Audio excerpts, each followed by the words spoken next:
Por la señal de la Santa Cruz de nuestros enemigos, líbranos, Señor Dios nuestro. En el nombre del Padre, y del Hijo, y del Espíritu Santo.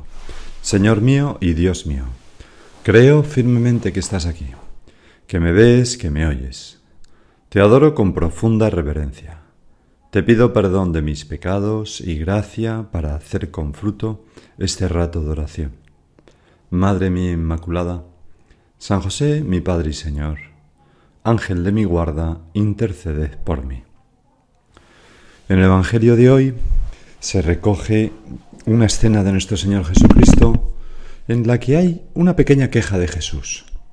Dice así: en aquel tiempo, bueno, no tan pequeña la queja ahora que lo pienso, en aquel tiempo la gente se apiñaba alrededor de Jesús, como tú y yo nos apiñamos alrededor del Señor para hacer nuestra oración. Y Él se puso a decirles, a enseñarnos. Son palabras que se dirigen también a nosotros hoy aquí. Todo el Evangelio se ha escrito para ti, para mí, hoy y ahora. Esta generación, dice Jesús, es una generación perversa. Pide un signo, pero no se le dará más signo que el signo de Jonás. Pues como Jonás fue un signo para los habitantes de Nínive, lo mismo será el Hijo del Hombre para esta generación. Lo recordamos bien, como Jonás anuncia que si no se convierten serán destruidos, y todos, desde el mendigo hasta el rey de Nínive, hacen penitencia y Dios los perdona, ¿no? La reina del sur se levantará en el juicio contra los hombres de esta generación y hará que los condenen, porque ella vino desde los confines de la tierra para escuchar la sabiduría de Salomón, así se nos dice en la Biblia, y aquí hay uno que es más que Salomón. Los hombres de Nínive se alzarán en el juicio contra esta generación y harán que la condenen, porque ellos se convirtieron con la proclamación de Jonás, y aquí hay uno que es más que Jonás. Nuestro Señor reprocha a sus contemporáneos su falta de fe. Es una generación perversa, llega a decir. ¿Por qué? Pues porque han visto cosas prodigiosas, sus milagros, su predicación, y no creen en Él. Han oído la verdad y no la aceptan. Han recibido la gracia y se cierran a ella, al menos algunos de los hombres de esa generación. Y siguen constantemente pidiendo una señal que no les servirá de nada, porque si no creen, pues ¿de qué sirven las señales? Además, Cristo es la señal. Tú, Jesús, eres la señal. Y aludes a tu muerte y resurrección al compararla con la señal del profeta Jonás, que estuvo 3 días y 3 noches en la ballena, igual que tú estarías, Señor, pues 3 días en el vientre de la tierra. Yo pensaba en cada uno de nosotros al leer este Evangelio. También nosotros, tú y yo, estamos en un momento privilegiado de la historia de la Iglesia. También, si tomamos conciencia, nos daremos cuenta de que estamos en plena recristianización del Occidente, de la vieja Europa y del norte de América, países que parece que se alejan de Dios, pero al mismo tiempo hay una sed de Dios en nuestros compatriotas, en nuestros ciudadanos inmensa.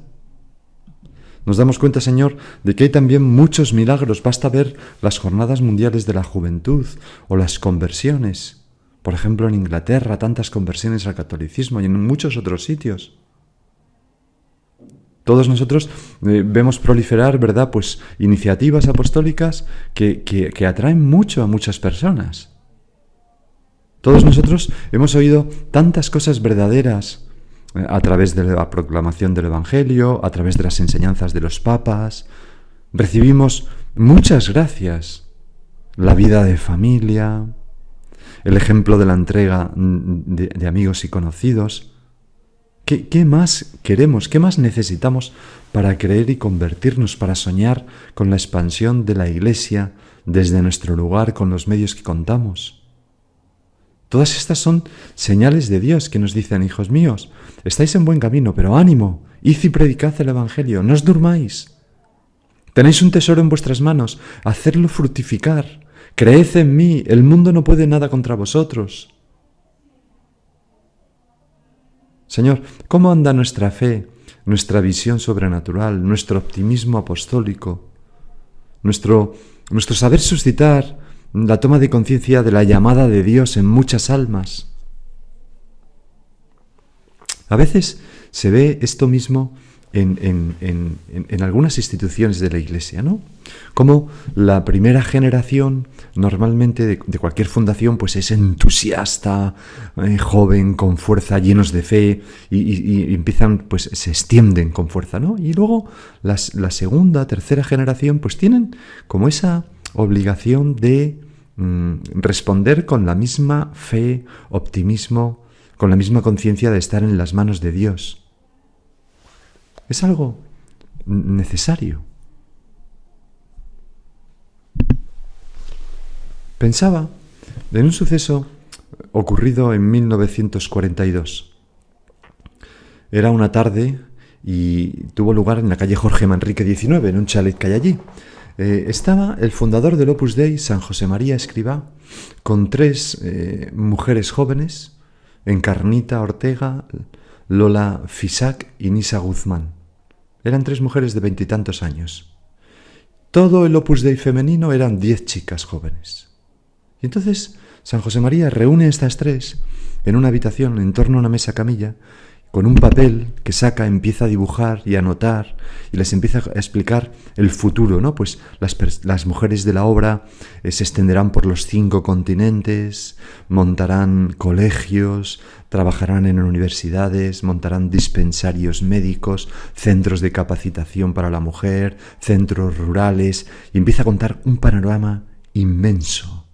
Todas estarán presentes en el mundo de la política, de la moda, de todas las profesiones, etc.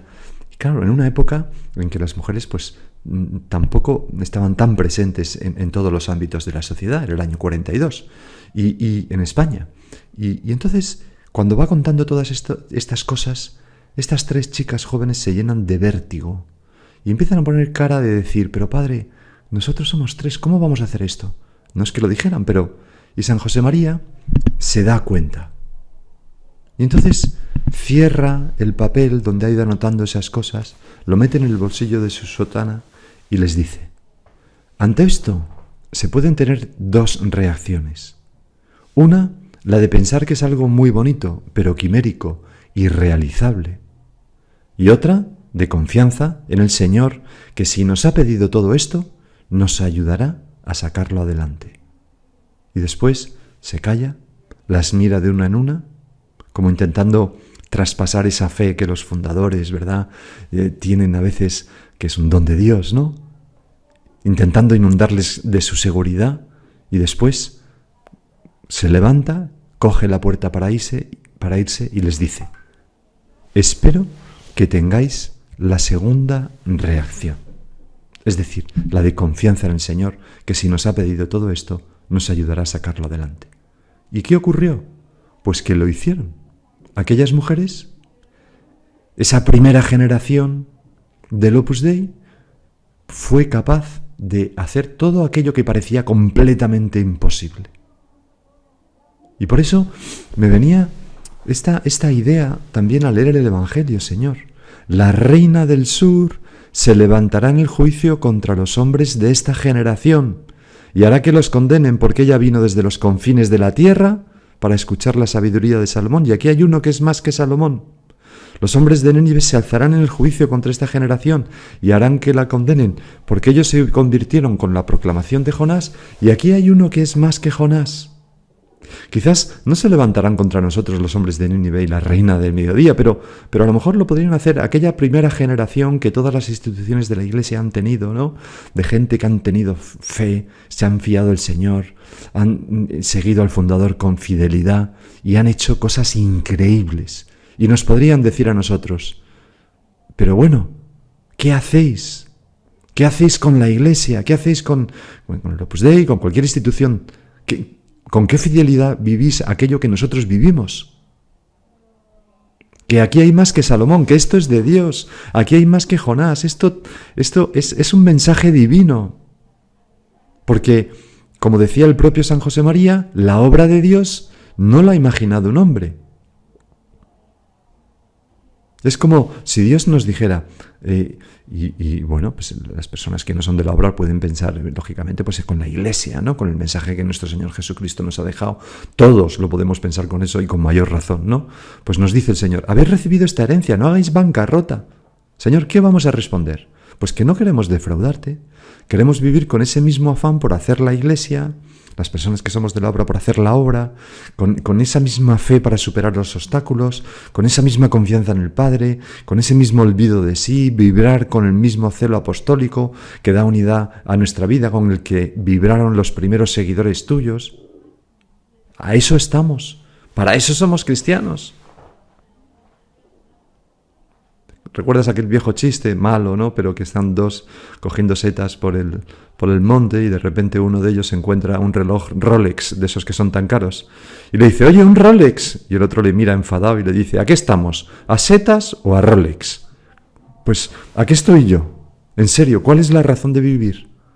Señor, ojalá todos podamos decir, pues yo estoy para ser santo, para hacer la Iglesia, para ayudar a las almas, y si eres de la obra, pues para hacer la obra, y si perteneces a otra institución, pues para hacer esa institución dentro de la Iglesia. Y conviene volver a decírselo al Señor y a examinarnos. Siempre, siempre es un buen momento para hacer un nuevo acto de fe y para pedir al Señor, te lo pedimos ahora, Señor, más fe, una fe que haga realidad aquel deseo de San José María. Querría grabar a fuego en vuestras almas estas tres consideraciones. La obra de Dios viene a cumplir la voluntad de Dios, por tanto, tened una profunda convicción de que el cielo está empeñado en que se realice. Qué seguridad da saber que estamos empeñados en algo que es voluntad de Dios, que es empeño del cielo. Qué seguridad da saber que la Iglesia, por muchos ataques que sufra, por muchos desastres internos que sufra, pues es de Dios, es de nuestro Señor Jesucristo, que le ha prometido que estará con ella hasta el final de los tiempos, que ha prometido su asistencia al Pedro, al sucesor de Pedro, al Papa, y que nos ha dicho a todos los cristianos, id y predicad el Evangelio, yo estaré con vosotros hasta el final de los tiempos. Y eso, que es común a todos los cristianos, también cada uno de nosotros lo puede sentir. Si tenemos una vocación particular a hacer una partecica de la Iglesia, pues lo podemos sentir también, ese mismo convencimiento de que la obra de Dios en la que yo estoy metido viene a cumplir la voluntad de Dios. El cielo está empeñado en que se realice. Así vive generalmente la primera generación. El beato Álvaro del Portillo, uno de los primeros seguidores de San José María, iba en un avión a 1943 con unos papeles para pedir a la Santa Sede la aprobación de la obra, y entonces era en plena guerra mundial. Y iban también pues una compañía de teatro italiana, ¿no?, dentro del avión. Y entonces de repente se cruzaron con unos aviones alemanes y otros aviones ingleses y se entabló un combate aéreo, y entonces los de la farándula, asustadísimos, gritaban: «Mamma mia, c'è molto pericolo, affoiamo tutti». O sea, madre mía, esto es muy peligroso, la palmamos todos, ¿no?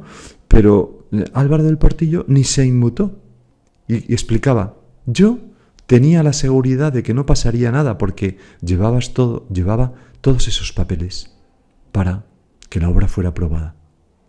Pues nosotros no podemos dudar, temblar, temer.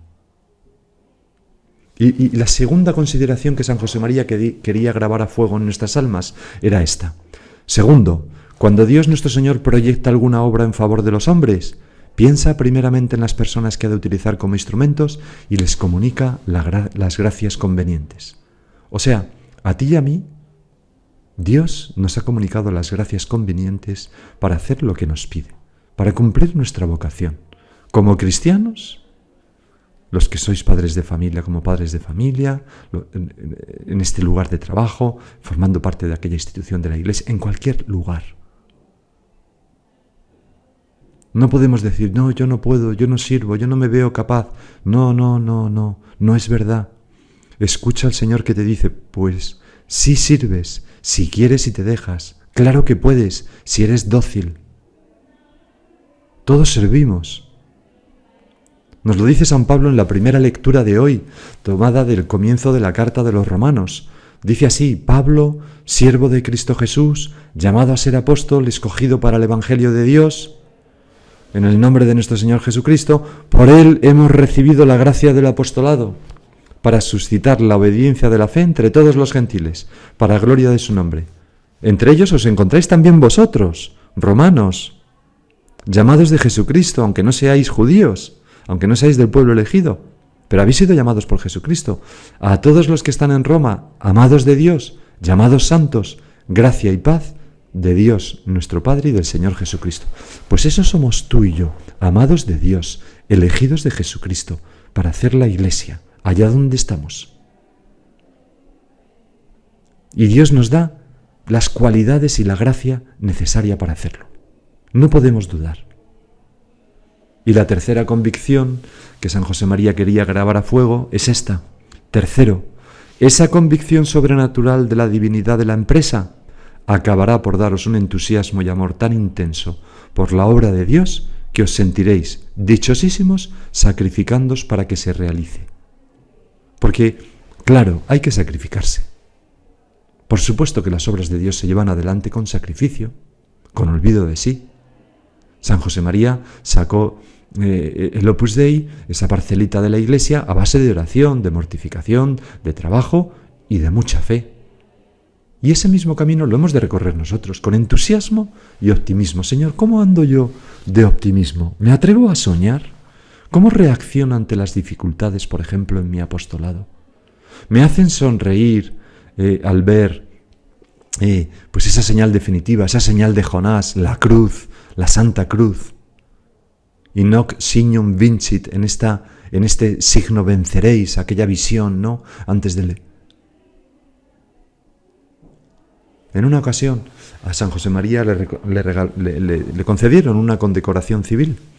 Y entonces, cuando fue a la tertulia, le dijo: hijos míos, pues me han concedido esto, pero a mí todo eso me da igual. Yo sé que algunos de los que estáis aquí, que sois militares, las condecoraciones os gustan mucho, pero a mí, y yo sé que en el fondo también a vosotros, la única condecoración que me importa es la Santa Cruz. La Santa Cruz que llevamos tantas veces en una cadena colgada de nuestro pecho, ¿no? De nuestro cuello, cerca de nuestro corazón. Recuerdo también en una ocasión, en una tertulia con Monseñor Javier Echevarría, el obispo prelado del Opus Dei, en aquella época, pues que una persona le empezó a decir de un determinado ambiente y una determinada cosa donde atravesaban muchas dificultades, y decía: padre, es que esto no es que sea nadar contra corriente, es que es como que ya no hay ni agua, no hay ni dónde nadar. Y entonces don Javier Echevarría le dijo: bueno, hijo mío, pero no te olvides que es Dios el Señor de la historia. Acuérdate del muro de Berlín, ¿no? Que parecía imposible y que cayó con la oración de San Juan Pablo II y de tantas otras personas. Y por eso San José María, después de intentar grabar esas tres convicciones en nuestra alma, decía: para pegar vuestra locura a otros apóstoles, no se me ocultan los obstáculos que encontraréis. Algunos podrán parecer insuperables, mas a través de los montes las aguas pasarán, como dice un salmo, y el espíritu sobrenatural de la obra, y por supuesto de la Iglesia, y el ímpetu de vuestro celo pasarán a través de los montes y venceréis esos obstáculos. Pues vamos a pedir al Señor que nos conceda esa fe, ese entusiasmo, ese celo también humano, pero consecuencia de la fe, para hacer la Iglesia, para acercar las almas a Dios, para vivir con santidad, en lo pequeño y en lo grande, en la salud y en la enfermedad, cuando estoy solo, cuando estoy acompañado, siempre pensando en los demás, en las almas y olvidados de nosotros mismos. Todos estos deseos y propósitos de gastarnos por Dios y por la Iglesia, y quienes pertenecen, ¿verdad?, pues a una institución por esa institución, porque eso es fidelidad a la Iglesia y a Dios, pues los ponemos en manos de nuestra Madre Santa María, Reina de la Iglesia, para que ella los ponga junto a Jesús y así se conviertan en una ofrenda muy grata al Padre. Y ahora sigue tú por tu cuenta.